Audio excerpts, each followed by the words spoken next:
আল্লাহ সুবহানাহু ওয়া তাআলা বলছেন অকুর রব্বিক ফির ওয়ারহাম, অকুর রব্বিক ফির ওয়ারহাম ওয়া আনতা খায়রুর রাহিমিন।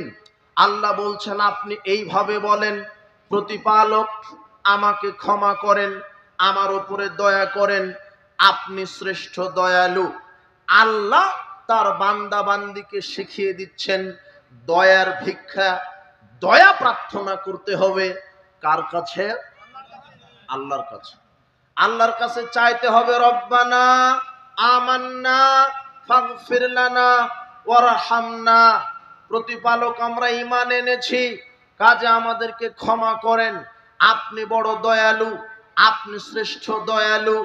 আল্লাহ শিখিয়ে দিচ্ছেন আদম আলাইহিস সালাম এবং হাওয়া আলাইহিস সালাম যখন জান্নাতের ভিতরে একটা ভুল করে বসলেন, তখন তারা বললেন রব্বানা যালামনা আনফুসানা ওয়া ইল্লাম তাগফির লানা ওয়া তারহামনা লানাকুনান্না মিনাল খাসিরিন।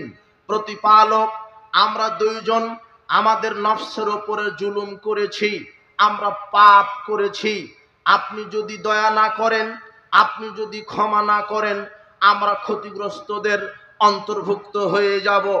এটাও আল্লাহ শিখিয়ে দিলেন।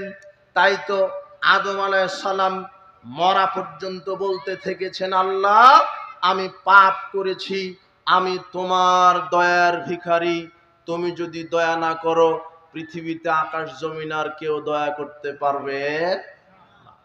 তার মানে আল্লাহ শিখিয়ে দিচ্ছেন